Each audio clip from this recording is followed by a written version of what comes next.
Students, आज हम पढ़ेंगे अबाउट सेकेंड चैप्टर हम स्टार्ट करेंगे क्लास 12 बायोलॉजी का, that is sexual reproduction in flowering plants.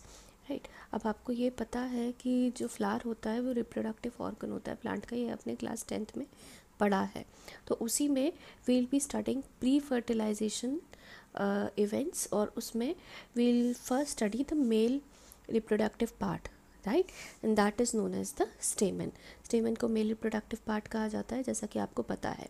स्टेमन has two parts, that is this anther and this is the filament. ये दो चीज़ें होती हैं, एंथर होता है और फिलामेंट होता है।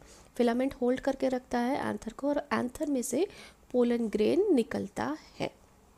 राइट, नाउ व्हाट हैपन्स, जो एक एंथर होता है इट इज़ बायलोब्ड। लोब यानी एक पार्ट है, और बायलोब यानी 2 लोब्स होते हैं, जैसे कि आप इस डायग्राम में देख सकते हैं 1 2 there are 2 lobes in each anther and each lobe, ये एक जो लोब है ये 2 पार्ट्स में डिवाइडेड होती है, 2 रूम जैसे में डिवाइडेड होती है, जिसको हम थेका कहते हैं। तो इस तरह से एक जो लोब है वो आपकी डाइथीकस हो जाती है। ठीक है, each lobe of the has 2 thecas, that is each lobe is dithecous. और जो थेकास हैं ये एक तरह से ये ऐसे डिवाइडेड होते हैं, ये पार्टीशन जैसा होता है, एक लोब के अंदर 2 थेका होते हैं और उनके बीच में ये ऐसा पार्टीशन जैसा होता है, एक ग्रुप जैसी होती है जिससे पार्टीशन होता है। अब जो ये बायलोब्ड है, ठीक है, एंथर यानी इसके अंदर 4 रूम हो गए, 2 इस एक लोब में और 2 एक लोब में। ठीक है, तो 4 रूम्स हो गए हैं। यही जो 4 रूम्स हैं, इन्हीं 4 रूम्स में आपके पोलन सेल्स या पोलन ग्रेन्स डेवलप करते हैं।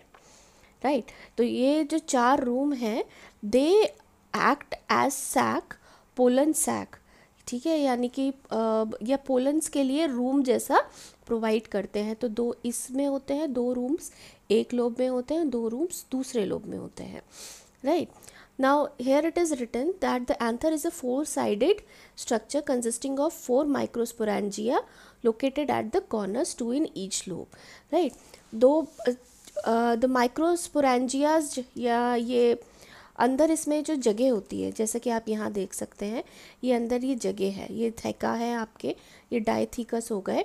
इसके अंदर 4 माइक्रोस्पोरेंजिया डेवलप करते हैं और वो फिर पोलन सैक बनाते हैं। तो एक लोब में 2 पोलन सैक होते हैं। 1 lobe consist of 2 pollen sacs और total of 4 pollen sacs are there. Pollen sacs are pollen room के, पोलन्स के डेवलप के लिए जो रूम होता है उसे हम पोलन सैक कहते हैं।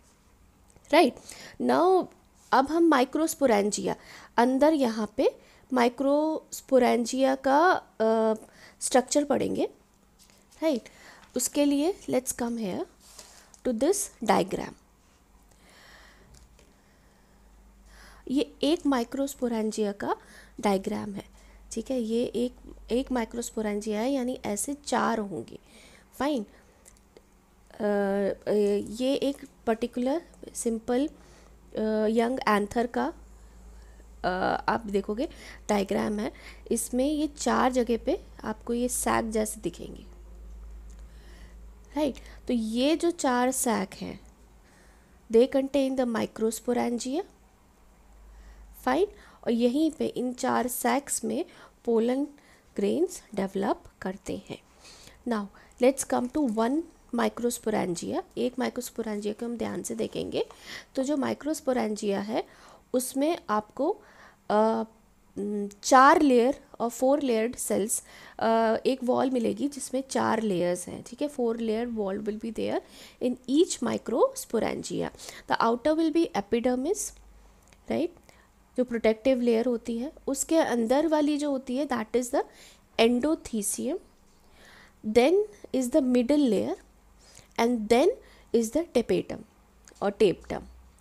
राइट, जो एपिडर्मिस है वो आपका प्रोटेक्शन करती है, और जो टेपटम है, टेपटम का काम होता है जो स्पोर, जो पोलन ग्रेन्स डेवलप हो रहे हैं उनको खाना प्रोवाइड करना, राइट। सो ये नरिशिंग टिश्यू होती है, इसमें फूड स्टोर्ड रहता है, और ये अंदर यहाँ पे, यहाँ इन सब में आपके पोलन ग्रेन्स डेवलप होते हैं।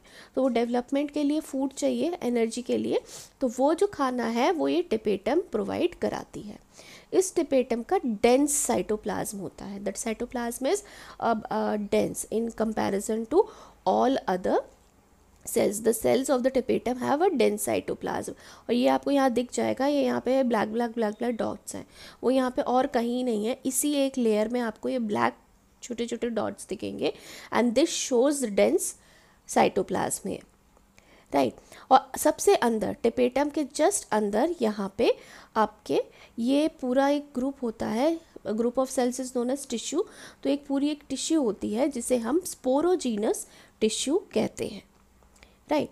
अब ये जो स्पोरोजीनस टिश्यू, यहाँ तक आपको समझ में आ गया होगा कि ये 4 लेयर्स हैं, ये एपिडर्मिस है, ये एंडोथीसियम है, ये मिडिल लेयर है, ये टिपेटम है। यहाँ तक ये 4 लेयर स्ट्रक्चर होता है एक माइक्रोस्पोरेंजिया का। इस 4 लेयर स्ट्रक्चर के अंदर जाके यहाँ पे एक टिश्यू प्रेजेंट होती है जिसे हम स्पोरोजीनस टिश्यू कहते हैं। स्पोर माइक्रोस्पोर बनाने वाली, जीनस यानी माइक्रोस्पोर को जन्म देने वाली यहाँ पे एक टिश्यू होती है। अब ये जो टिश्यू है इसके हर cell, each cell can develop into a microspore. Microspore या पोलन ग्रेन्स, माइक्रोस्पोर आगे मच्योर करके पोलन ग्रेन बन जाते हैं, मेल गैमेट होता है। तो अब माइक्रोस्पोर को कंफ्यूज मत करिएगा, microspore is also is same, it is the male gamete of the plant, right. It develops further, जब वो टूट के निकलता है तब वो पोलन ग्रेन बनता है मैच्योर होके, ठीक है। पहले उसे हम जब अंदर रहता है आंतर के अंदर तो हम उसे माइक्रोस्पोर कहते हैं। तो each cell is capable of giving rise to the microspore. अब ये जो स्पोरोजीनस टिश्यू है इसके अंदर हर सेल जो है, each cell it undergoes meiosis, right, क्योंकि ये जनरेट कर रहा है, मेल गैमेट जनरेट कर रहा है। तो हर सेल स्पोरोजीनस टिश्यू का, ये अंदर ये आपकी स्पोरोजीनस टिश्यू है, ये वाली जो है, ये इसका हर cell it undergoes meiosis and it forms a group of 4 microspores, ठीक है। छोटे छोटे दाने जैसे ऐसे 4 लग जाते हैं, यूं इस ग्रुप में लग जाते हैं, ठीक है। कहने का मतलब ये है कि अगर यहाँ पे 1000 सेल्स हैं, if there are 1000 cells, so each cell will form 4 microspores, so there will be 4000 microspores present in this tissue, ठीक है। एंड ये जो एक ग्रुप बनता है 4 का, इसको हम कहते हैं माइक्रोस्पोर टेट्राड, इसको माइक्रोस्पोर टेट्राड कहा जाता है। और each this tissue, each cell is capable of forming pollen grains, and that's why it is known as the microspore mother cell. हर सेल, क्योंकि आपको मैंने अभी बताया कि हर सेल केपेबल होती है पोलन ग्रेन्स बनाने की, ठीक है। तो इसीलिए each cell is known as the microspore mother cell, and each microspore mother cell forms 4 microspore tetrads, ठीक है। ये 4 माइक्रोस्पोर का ग्रुप बनाते हैं जिसको हम माइक्रोस्पोर टेट्राड कहते हैं। अब ये जो टेट्राड हैं आपस में जुड़े रहते हैं, ठीक है। जब पोलन ग्रेन मच्योर हो जाता है तो वो डिहाइड्रेट होता है, when it matures it dehydrates, और जब ये डिहाइड्रेट होता है तो ये जो माइक्रोस्पोर्स हैं ये अलग अलग हो जाते हैं, see here like this, they separate out, and when the this pollen grain burst, these microspores they come out in the form of pollens, ठीक है। जैसे ही वो डिहाइड्रेट होने लगता है तो ये अलग होने लगते हैं, यहाँ पे ये पोलन ग्रेन बन जाते हैं, ठीक है। और ये जो पोलन ग्रेन है ये आपके निकलना स्टार्ट कर देते हैं। ये एक जो एंथर है जो डहेज हो गया है उसका ये स्ट्रक्चर है, right. I hope it is clear to you that see here it is written also that each cell of the sporogenous tissue is capable of giving rise to the microspore tetrad, जैसा मैंने आपको बताया. Each one is potential pollen or microspore mother cell. Right? The process of formation of microspore from the pollen mother cell through meiosis is called microsporogenesis. इसी को microsporogenesis कहा जाता है. Microspore का बनना is microsporogenesis. The formation of male gamete or the microspore from the microspore mother cell is known as microsporogenesis. Right? Now अब जैसे ये एंथर मैच्योर होता है, देखिए ये यहाँ पे भी लिखा है कि it dissociates and develops into pollen grains. Right? और now we come to the structure of pollen grain. एक बार पोलन ग्रेन निकल गया तो now we come to its structure. देखिए this is a pollen grain. ये पोलन ग्रेन का पूरा डेवलपमेंट है.